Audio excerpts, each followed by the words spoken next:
अभी औरंगजेब तो बहाना है, असली जो है ना मराठाओं का इतिहास मिटाना है। यस, लूट पाट, नैरेटिव्स, सांप्रदायिकता के आधार पर दलित पिछड़ों के हकों को मारने के लिए, अल्पसंख्यक को समाप्त करने के लिए हर तरह की भाषा बोली जा रही है। असली इस देश में आग लगाने का काम, असली इस देश का जो विनाश करने का है वो वर्णवाद है। आग तो इस देश में लगी हुई है, आज भी लगी हुई है, वो आग है वर्णवाद की आग। सत्ता में जो लोग बैठे हैं वो आग में घी डालने का घी और तेल डालने का काम कर रहे हैं और समाज को तोड़ने का काम कर रहे हैं। ये सत्ता तो यहाँ वर्णवाद की सत्ता है जो आज भी बरकरार है। बहरहाल अभी सूरज जी आ गए, एक टेक लेते हैं। उसके बाद बाबा साहब का वार्षिक का जो है ना, वार्षिक का भाषण है, मेरी जो किताब आई है उसमें भाषण पहला ही भाषण है, वार्षिक भाषण के बारे में बात करेंगे। सूरज जी, हम लोग जो चर्चा कर रहे हैं आप समझ ही गए रहो, सत्ता और व्यवस्था। सत्ता किसी की रही हो, व्यवस्था तो मनुस्मृति का रहा, और 1860 का जो एक्ट था वो पहला हमला था मनुस्मृति के ऊपर। सूरज जी, नहीं, जिस संदर्भ में अभी बात हो रही थी, आदरणीय राजेंद्र पाल गौतम जी एक बड़ा मुहिम चला रहे हैं बोध गया, और देखिए कितना कॉन्ट्राडिक्शन। अभी चंद्रबाबू नायडू स्टेटमेंट देते हैं कि जो मंदिर है वहाँ गैर हिंदू या मुसलमान अगर काम कर रहे हैं किसी प्रकार का मैनुअल वर्क भी, तो उनको बिना अपमानित किए हुए हटा देना चाहिए। यानी कि वो सिर्फ Hindu with in quotes, Hindu कौन है हम लोग नहीं जानते। हिंदू मतलब हम मानते हैं ब्राह्मण। और बोध गया में जो बौद्ध का एक एस्टैब्लिशमेंट है वो चलाएंगे कौन? तो हिंदू मठाधीश। तो ये कॉन्ट्राडिक्शन। और तब नैरेटिव क्या आता है औरंगजेब का। और आप भी इतिहास पढ़ाते हैं, हम लोग का वैसे स्पेशलाइजेशन अलग है, आप एंशिएंट इंडिया में है, मैं मॉडर्न इंडिया में हूँ, लेकिन हम लोग सब जानते हैं कि ये बड़ा सवाल उठाया गया कि औरंगजेब के जो अवशेष है, उनकी जो कब्र है, उसको तोड़ा जाए। तो गवर्नमेंट ने कहा we can not do it, we are government. यानी वो कर सकते हैं, लेकिन कुछ दायरे के कारण तो हम कार सेवक लगाएं कि उनके जो शरीर के अवशेष है उसका जो डिफाइल किया जाएगा, निकाल के अपमानित किया जाएगा। लेकिन क्या ही ये परंपरा जो है वो हमारी संस्कृति की है। हम सबको पता है कि मुगलों के बाद जो सत्ता में, खास तौर से महाराष्ट्र में जिन लोगों की सत्ता थी वो मराठे थे। और मराठे कौन थे? तो जो बैकवर्ड क्लासेस के तमाम लोगों को जोड़कर मराठा शब्द दिया गया। उसमें अलग अलग समुदाय हैं जो बैकवर्ड, वो रीजनल आइडेंटिटी के तहत। तो उनकी जो सत्ता थी शिवाजी की, और उनके जो अनुयायी थे, उन्होंने तो डिफाइन नहीं किया। कर सकते थे, कौन रोकने वाला? एक और एंगल है जो मैं बाद में बोलूंगा, पहले आप कंप्लीट कीजिए। और अगर ये जो करना चाह रहे हैं, ये कौन है? ये वही है जो शिवाजी को राज तिलक नहीं करने। शिवाजी को बुलाना पड़ा उत्तर भारत से बहुत सारे पैसे देकर गंगा भट्ट को, जो उनके अपने पैर के सबसे छोटे उंगली से उनका राज तिलक किया, क्योंकि वो शूद्र थे, महाराज थे। आज उनकी जो मूर्ति को लेकर, और मूर्ति में भी पैसे खा लिए, वो तो हम लोग देखे, वो 45 किलोमीटर प्रति घंटा पे चला। ये जो भारतीय जनता पार्टी की सरकार ने जो उनकी मूर्ति बनाई थी वो गिर पड़ी, 350 करोड़ से अधिक खर्च हुआ था। और वो कौन था? तो चीफ मिनिस्टर साहब के ही जो लोग थे। तो लूट पाट, नैरेटिव्स, सांप्रदायिकता के आधार पर दलित पिछड़ों के हकों को मारने के लिए, अल्पसंख्यक को समाप्त करने के लिए हर तरह की भाषा बोली जा रही है, हर तरह का प्रकरण दिख रहा है। हाईकोर्ट के जज कह रहे हैं कि अगर महिला के जो नारे को छूना और उनके नाबालिग को के कपड़ों को छूना किसी प्रकार का कोई अश्लील हरकत नहीं है, या उन पर जो है वो मुकदमा नहीं चल सकता है। जो एक उनका था प्राइवेट पार्ट को पकड़ लेना और नाड़ा तोड़ना और उसको नीचे पुल के नीचे खींचने की कोशिश करना और रेप या उसको मिश्र रेप की कोशिश में नहीं आता। जज साहब मिश्र जी ने माना कि ये इसमें संज्ञान लेने वाली कोई बात नहीं। मैं मूल बात कर रहा हूँ, वकील साहब आप दोनों हैं सर, आप बेहतर लॉ पॉइंट से बोलेंगे। जज के घर पे आग लगती है, पैसे मिलते हैं, अपराध इतना पैसा कि वो बेचारा फायर वाला भड़बड़ा के रिपोर्ट करता है, अखबार में छप जाती है। ईडी और सीबीआई भी नहीं दिखती। नहीं ईडी सीबीआई छोड़िए, नैरेटिव देखिए, सिनेमा में हम लोग देखते थे कि जो विलन है वो तमाम तरह के गड़बड़ी करके बोलता था ये हुआ ही नहीं जी। और अभी जो है फायर के डिपार्टमेंट के अतुल गर्ग साहब स्टेटमेंट दे रहे हैं कि पैसे तो मिले ही नहीं, तो फिर आपने ट्रांसफर क्यों किया उस जज साहब को वापस इलाहाबाद, कि जितने कुकर में जाके इलाहाबाद में करो, दिल्ली में मत करो। ये सर, ये जो औरंगजेब का प्रकरण है, दलित पिछड़ों के हक को, हुकूक को समाप्त करने का एक नैरेटिव। मंडल जी, मैं एक सवाल यहीं पे आपसे भी और एडवोकेट बलराज मलिक से भी पूछना चाहूँगा कि अगर सपोज करो किसी मुगल शासन ने कोई उत्पीड़न किया और उसकी आज कब्र तक भी खोद कर उसको पनिश करने की अगर बात चल रही है, तो भारत के इतिहास को अगर हम पिरोते हैं तो भारत में मेजोरिटी के साथ अनेकों प्रकार की उत्पीड़न की घटनाएं हुई हैं। बलात्कार से लेकर सामूहिक को जला दिया गया, सामूहिक हत्याएं की गई। अगर इस तरह किरोदना शुरू करेंगे इतिहास को तो फिर ये आज कहाँ तक जा सकती है? सोचना तो उनको पड़ेगा जो आज शासन में।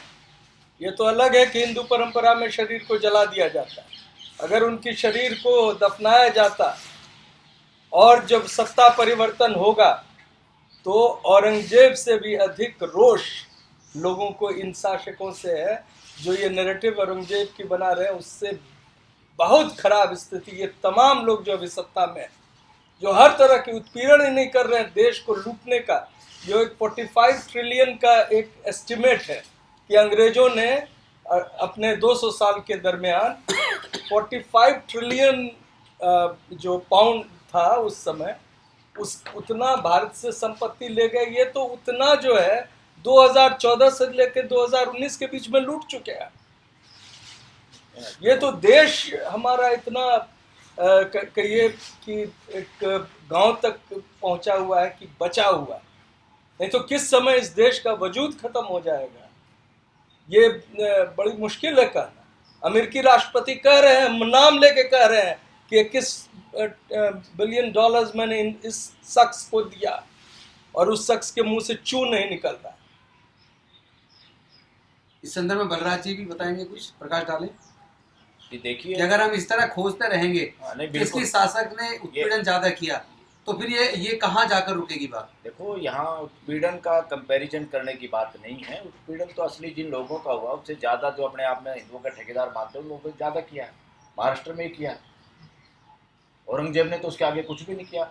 औरंगजेब तो अपनी सत्ता के लिए लड़ाई लड़ रहा था, जिसमें राजपूत भी या हिंदू भी, सो कॉल्ड जो अपर क्लास के लोग थे उनके साथ ही थे, उनके राजदरबारी लोग थे।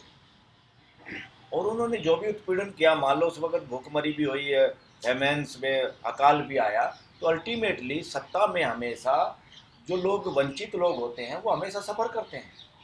तो असली इस देश में आग लगाने का काम, असली इस देश का जो विनाश करने का है वो वर्णवाद है। शासकों ने फिर, चाहे उसमें मुगल हो चाहे दूसरे हिंदू राजा हो, मैं एक रिक्वेस्ट करूंगा, हिंदू शब्द इस्तेमाल ना करें। हाँ, क्योंकि वो राजा भी वो पर्टिकुलर जाति के, जाति के राजा, कुछ खास जातियों के रहे जिन्होंने राज किया, और उसमें उत्पीड़न का काम करने वाला भी वो कुछ खास जाति के लोग हैं। जब आप हिंदू बोलते हैं तो उसमें फिर बाकी उनका भी समावेश कहीं ना कहीं होता दिखता है जिन लोगों का उत्पीड़न हुआ है। बिल्कुल सही बात है। इसमें ज़्यादा तो राजाओं के राज में, किसी भी राजा का राज हुआ, उन सत्ताओं में सारा का सारा गरीब समाज, वंचित समाज हमेशा ज़्यादा और ज़्यादा उस पर जुल्म होता है। एक तरह से जैसे आग में घी डालने का काम। आग तो इस देश में लगी हुई है, आज भी लगी हुई है, वो आग है वर्णवाद की आग। और इस आग में जब जब ये लोग सत्ता के करीब पहुंच जाते हैं तो आग में घी डालने का काम होता है। आज वही हो रहा है देश के अंदर। आज जो सत्ता में जो लोग बैठे हैं वो आग में घी डालने का, घी और तेल डालने का काम कर रहे हैं और समाज को तोड़ने का काम कर रहे हैं। और ये अब क्लियर करना पड़ेगा इस देश में। इन बातों को क्लियर करना पड़ेगा। इस देश की असली दुश्मन, असली इस देश की मानसिक गुलामी जो है, मानसिक गुलामी सत्ता की गुलामी से ज़्यादा खतरनाक है। और जो मानसिक गुलामी लगातार बरकरार रही है, उस मानसिक गुलामी की वजह से बीच बीच में सत्ता जिन लोगों के भी हाथ में आई, वो XYZ कोई भी हो, वो मुसलमान हो, नॉन मुसलमान हो, यहाँ के लोकल हो, जाति वाले राजा महाराजा हो, जो भी हो, उन सब ने तो बल्कि उसी समाज का जो एक मानसिक गुलामी लगातार बरकरार रही, असली सत्ता तो यहाँ वर्णवाद की सत्ता है, जो आज भी बरकरार है। अच्छा मलिक जी, एक सवाल मैं डॉक्टर रतनलाल जी से पूछना चाहूँगा कि जो बुद्ध के टाइम के बाद जैसे नालंदा यूनिवर्सिटी बनी और अनेकों यूनिवर्सिटीज़ बनी, और जो सम्राट अशोक ने 84,000 बौद्ध मठ बनवाए, स्तूप बनवाए, शिलालेख लिखवाए, और बौद्ध भिक्षुओं की बहुत बड़ी मात्रा में हजारों लाखों बौद्ध भिक्षुओं की हत्याएं हुई। क्या आप उसके ऊपर भी थोड़ा प्रकाश डालेंगे? क्योंकि बुद्ध एक समय पूरा भारत बौद्ध था, और वो अखंड भारत म्यांमार से लेकर काबुल कंधार तक, ईरान तक पूरा बौद्ध था। तो उस वक्त वो बौद्ध शासन का विनाश करने वाले लोग कौन रहे, और उसमें किस किस तरह का विनाश हुआ? चूँकि ये पूरी संस्कृति से जुड़ा सवाल है। हमारी जो संस्कृति को विलुप्त करने की कोशिश की गई, हमारा जो साहित्य था उसको विलुप्त करने की कोशिश की गई, और मैं समझता हूँ इतिहास के प्रोफेसर, और वो भी एंशेंट इंडियन हिस्ट्री के प्रोफेसर होने के नाते, मुझे नहीं लगता इससे बेहतर, आपसे बेहतर हम में से कोई और इस पर प्रकाश डाल पाएगा। आप क्या समझते हैं? पेशवा काल में जो मैंने पहले कहा कि सुनारों के साथ, मराठाओं के साथ, इनके साथ भी भेदभाव होता था, तो क्या समझ रहे हैं पेशवाई लोग जो है मराठाओं को सर पे बैठा के रखेंगे? अभी औरंगजेब तो बहाना है, असली जो है ना मराठाओं का इतिहास मिटाना है। यस। क्यों? अब देखिए, क्योंकि वो जागरूक हो रहे हैं। नहीं, जागरूक नहीं, एक और पॉलिटिक्स बता रहा हूँ कि औरंगजेब तो डेक्कन एक्सपेडिशन पे जब निकला तो कभी वापस लौट के नहीं आया ना, वहीं रह गया वहीं, और कभी मराठाओं को हरा नहीं पाया। वो औरंगजेब का जो कब्र है, एक तो मराठाओं के लिए विजय और विजय का प्रतीक है, यस, मेडल है एक तरह से, कि औरंगजेब आया, यहाँ उसकी मृत्यु हुई, लेकिन हमें हरा नहीं पाया। तो मराठाओं का जो वीरता का इतिहास है, इसके बहाने वो प्रतीक चिन्ह भी मिटाना चाह रहा है। यस यस यस, ये मामला है, ये मॉडर्न गद्दारी है। हाँ, ये आपको पता नहीं है। यानी मराठाओं का जो गौरवशाली इतिहास है कि वो अंग्रेज जो लगातार जीतता गया, वो कभी मराठाओं को नहीं हरा, औरंगजेब वो मराठाओं को नहीं हरा पाया, और अल्टीमेटली वहाँ मारा गया। हाँ, ये एक ऐड करना चाहेंगे डॉक्टर, और वो कब्र 17 रुपए में बनी माँ। ये जो अभी जो आधुनिक काल में फडणवीस को मुख्यमंत्री क्यों बनाया गया, वो कौन है? वो पेशवाई प्रतीक है, वो है जो उन्होंने जो चित्पावन कहते हैं उस समुदाय से है, और मराठाओं से शासन छीनकर शिंदे जो हैं उनको अपमानित करके ये बनाए गए हैं। ये उसी परंपरा, उसी इतिहास का एक आगे बढ़ता हुआ प्रकरण है, जिसको ये औरंगजेब के नैरेटिव से सारे को लोगों के दिमाग से हटाकर और हिंदू हिंदू करके उनके ऊपर ये थोपना चाहते हैं। जी सर। जी, तो जो आपने सवाल पूछा कि बुद्धिज्म के डिक्लाइन का वजह, तो जब वृद्धरथ की हत्या हो गई, पुष्यमित्र शुंग ब्राह्मण शासक, तो मनुस्मृति का काल वही सब चलता है, जहाँ पे सुमति भार्गव वो तमाम एक ट्रेडिशन है, स्कूल है। तो वहाँ से तो बौद्धों का धीरे धीरे डिक्लाइन करना, मारना पीटना, ये सब शुरू हो गया। बाबा साहब लिखते हैं कि 2 इम्पोर्टेंट कारण हैं। एक तो मुस्लिम आक्रमण, हाँ, वो चूंकि हर जगह आप देखेंगे तो अफगानिस्तान से लेके और रामेश्वरम तक आप कहीं चले जाइए, हर जगह जो ना आप बुद्ध के ही अवशेष, महाराज पूरा धर्मीय था। तो महाराष्ट्र, गुजरात, उधर से सिंध से, तो बोले कि ये बुद्ध शिकन कहते थे, मूर्ति पूजक नहीं थे। तो उन्होंने बहुत सारी मूर्तियां तोड़ी और 700 के आसपास उन्होंने मौस मार दी। बाकी जो बचे वो चले गए तिब्बत और जापान, तिब्बत और चाइना चले गए। एक कारण उन्होंने वो बताया। दूसरा बताया कि ब्राह्मणों का षड्यंत्र, खास तौर से शंकराचार्य के बाद कई जगह यही रेफरेंस आता है कि मुंडी काट के लाने पे दिनार की व्यवस्था थी। तो उनके षड्यंत्र से हर जगह, क्योंकि आप देखेंगे ये जब दास वंश आ रहा है, उस समय तक बुद्धिज्म एकदम कमजोर हो चुका है, ठीक है।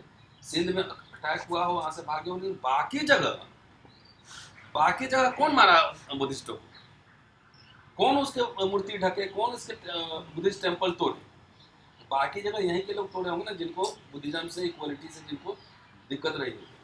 तो बाबा साहब कहते हैं, लिखते हैं, बर्मा में एक भाषण दिए थे 1954 में कि अब जो है मुसलमानों से हमें समस्या नहीं, बौद्ध धर्म के प्रचार में मुसलमानों से समस्या नहीं। वैसे इस्लाम आने से पहले जो वहाँ लोग रहते थे, इस्लाम बन गए, सब बुद्धिस्ट ही थे। तभी तो अफगानिस्तान में बौद्धिस्ट ये सब मिले, तो मुस्लिम बनने से पहले कुछ तो होगा, तो सारे बुद्धिस्ट नेचुरली पहले बुद्धिस्ट थे, है ना। अफगानिस्तान, ईरान, सब पाकिस्तान तो लेके बांग्लादेश, बर्मा, ये सब। बाबा साहब लिखते हैं कि अब समस्या बुद्धिज्म के प्रचार में समस्या किससे है? ब्राह्मणों से।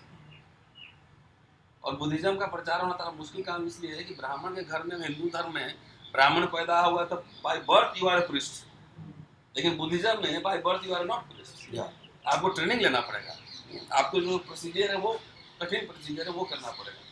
तो इसलिए बाबा साहब बहुत इंटरेस्टिंग बात सब बोले हैं। तो दो शत्रु कहते हैं, दो वजह से, एक तो सिंध पे जो अटैक हुआ था वो है, और उसके बाद परमानेंट बुद्धिज्म को एलिमिनेट करने के लिए देश के अंदर जो ब्राह्मणवाद था वो था। जी, एक अंतिम सवाल मैं सभी से एक मिनट के अंदर उसका जवाब चाहूँगा कि बौद्ध गया स्थित महाबोधि महाविहार, जहाँ तथागत बुद्ध को ज्ञान की प्राप्ति हुई, आखिर क्या वजह है कि BT act, Buddhist temple management committee act 1949, उसको बिहार की सरकार और केंद्र सरकार मिलकर उसको तुरंत खत्म क्यों नहीं कर देती? पूरे देश और दुनिया से महाबोधि महाविहार की मुक्ति का आंदोलन चल रहा है, फिर समस्या कहाँ है? जब सब लोग अपने अपने धार्मिक स्थलों का मैनेजमेंट खुद उन्हीं के धर्म के लोग देखते हैं, तो बुद्धिस्ट टेम्पल महाबोधि महाविहार में दूसरों का दखल क्यों? उसमें 4 पंडे क्यों? उसमें एक महंत क्यों? तो ये एक्ट को ख़त्म करने में दिक्कत के आपको, आपकी नज़र में से क्या कारण दिखते हैं? हरी जी। अभी जो रतनलाल जी ने कहा ना, क्रांति प्रतिक्रांति, जो बाबा साहब की किताब का रेफरेंस दिया इन्होंने, तो ब्राह्मण का जो असली दुश्मन है वो जो है बुद्ध की विचारधारा, बुद्ध उनका असली दुश्मन है। तो ब्राह्मण कभी नहीं चाहेगा कि बुद्ध की विचारधारा भारत में स्थापित हो। बुद्ध की विचारधारा स्थापित होने का मतलब है नैतिकता का वातावरण हो, समाज में नैतिकता हो, शील हो लोगों का, लोग एक दूसरे के भाईचारे की भावना हो, कोई भेदभाव ना हो, शोषण ना हो किसी का, कोई सुप्रीमेसी ना हो, कोई ऊंच नीच भेदभाव ना हो। अब ब्राह्मण विचारधारा क्या है? इसमें ब्राह्मण की सुप्रीमेसी है, तो ब्राह्मण सर्वश्रेष्ठ है, हर जगह ब्राह्मण का कब्जा है। जैसे मैंने पहले भी कहा था, प्रैक्टिकल तौर पे मनुवादी व्यवस्था अभी भी स्थापित है। जो मनुवादी व्यवस्था को स्थापित करने के लिए जो सबसे बड़ा संगठन है वो है RSS के जितने भी शीर्ष में सरसंचालक बनते हैं वो सब चित्पावन ब्राह्मण, एक रज्जू भैया को छोड़ के बाकी सारे चित्पावन ब्राह्मण। मीडिया पे ब्राह्मणों का कब्जा, जुडिशियल में ब्राह्मणों का कब्जा, ब्यूरोक्रेसी में भी ब्राह्मणों का कब्जा। तो अब ये अगर ये कब्जा किस लिए है? क्योंकि ब्राह्मणों की सुप्रीमेसी बरकरार रखनी, उनकी सत्ता। जैसी बुद्ध की विचारधारा, जैसी समतावादी समाज आ गया तो उसमें बहुजन समाज भी जगह पाएगा, उसको भी प्रतिनिधित्व मिलेगा। तो बहुजन समाज का जो सबसे बड़ा दुश्मन है वो है ब्राह्मणवाद, मनुवाद, और जो सबसे बड़ा उसका जो ख्याल रखेगा, जो उसका समर्थन करेगा, उसको प्रतिनिधित्व देगा, वो है बुद्ध की विचारधारा। तो बुद्ध की विचारधारा भारत से खत्म होने का एक आखिरी वो रह गया, जो महाबोधि महाविहार, जो उसका सांकेतिक एक रह गया, महाबोधि महाविहार, जहाँ ज्ञान की प्राप्ति हुई थी बुद्ध को। तो ये कभी नहीं चाहेंगे भारत में बुद्ध की विचारधारा स्थापित हो। अगर वहाँ पंडों का आधिपत्य खत्म हो गया, बुद्ध को मानने वाले लोग वहाँ पे संचालन अगर करने लग गए, तो बुद्ध की विचारधारा फैलेगी धीरे धीरे। अब बुद्ध की विचारधारा बाकी जगह से भी निकल के आएगी, बुद्ध की विचारधारा फैलेगी तो मानवता की फैलेगी, बहुजन समाज को प्रतिनिधित्व मिलेगा, इनकी सत्ता जो है का बंटवारा होगा। ये चाहते नहीं सत्ता का बंटवारा, ये चाहते हैं सत्ता हमारे पास। तो ये एक फॉल्स नैरेटिव खड़ा करते हैं, मुसलमान को शत्रु दिखाते हैं। इनका शत्रु मुसलमान नहीं है, इनका शत्रु ब्राह्मण है, इनका शत्रु बहुजन समाज और बुद्ध है। तो इसलिए फॉल्स नैरेटिव क्रिएट किया जाता है ताकि बहुजन समाज को दिखाया जाए कि तुम भी हिंदू हो। एक नया वर्ड ये जो मुसलमानों ने गढ़ मुस्लिम राज में हिंदू वर्ड आया, इसका इन्होंने अडॉप्शन किया है अंग्रेजों के टाइम में, कि पहले खुद को हिंदू नहीं कहते थे। अब इसके सारे ये जो डेमोक्रेसी आ गई, डेमोक्रेसी में अब इनको लगता है कि हमारी सत्ता बहुजन समाज को बेवकूफ़ बना के, हिंदू के नाम पे बेवकूफ़ बनाओ और उनके लिए फॉल्स नैरेटिव खड़ा कर दो कि मुस्लिम हमारा दुश्मन है, तो उसके खिलाफ लड़ता रहे और सत्ता पे काबिज हम ही रहेंगे। नेशनल दस्तक की आपसे गुजारिश है कि अगर इसको बचाना चाहते हैं तो नेशनल दस्तक को सब्सक्राइब करने के लिए रेड कलर के सब्सक्राइब बटन को दबाएं, फिर बेल आइकन की घंटी दबाएं।